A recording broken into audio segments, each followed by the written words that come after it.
Faith sees the invisible, believes the incredible, and receives the impossible. That is what faith, true faith, receives from God.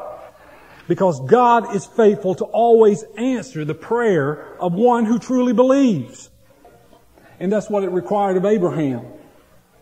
And very often in church, what we do when it comes to what we want to do for God is we come and we say, okay, we're going to do A, B, and C, whatever it may be. You insert your plan. And then we say a little prayer. We tack a little prayer onto it and we say, okay, God, bless it. Folks, I want to tell you something very bluntly.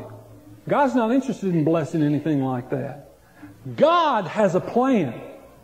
It is the church's responsibility to understand, to discover what that plan is and to follow it. And it will require faith. It will require that each and every one of us move out of our position of comfortable and accept the challenge that God is offering us. It won't be easy. God never offers us something simple that we'll be able to do on our own. It will require faith. It will require faith in a God who can do the impossible in our midst. Obedience is imperative. And God looks for that. He looks, as I said before, God's going through the whole earth, the Scripture says, looking back and forth, looking. Where's the heart of the person who really trusts me, who believes, and who will do what I say? And when He finds that person, He lays His hand on that person and He says, you will serve me. And He gives you a God-sized task. God is looking for obedience and He's looking for faith. Faith obeys, folks. Faith obeys. Faith always obeys. And people who walk by faith often hear God's voice telling them, it's time to move. And when they hear God's voice saying it's time to move, they move. They may have questions in their heart. Everybody has questions in their heart. It's impossible not to. But they keep their mouth shut and they go and they do what God has told them to do by faith, realizing that God is always faithful. God never lies. God never asks us to do what He will not supply the ability to do. That's faith. Faith trusts God. Faith is willing to step out of the comfortable.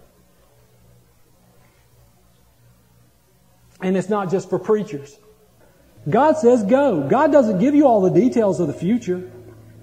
God has never given me the details of what's going to go on or how we're going to do it. When I went to Bible school, He didn't give me any details about how it was going to be done. I said, God, I'm too ignorant to go to Bible school. Go. When I went to seminary, we didn't know how we were going to do it. Where's the income going to come from? How are we going to do this? How's this going to all come together? And for a long time, my wife nearly pulled her hair out because she was the kind of person that everything had to be put together. You had to have a mapped out plan. And everything all the jots and tittles had to be put in place. Okay, now we've got the plan. 1 through 10, this is what we're going to do. But you can't do that and follow God. God doesn't work that way. God requires faith. And if we're not willing to trust Him by faith, we can't follow Him. You can't put all the pieces together. That's not God. God doesn't work that way.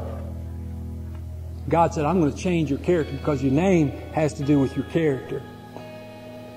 And He said, I'm going to protect you. Those who try to curse you, I'll curse. Those who bless you, I'll bless. And I'll make you a great man. And I'll make a great nation of you. But folks, God did it because Abram was willing to trust God and be obedient. And I ask again, in the life of our church, in the life of church and church work, what do we do? How is God leading us by faith? What are we doing by faith?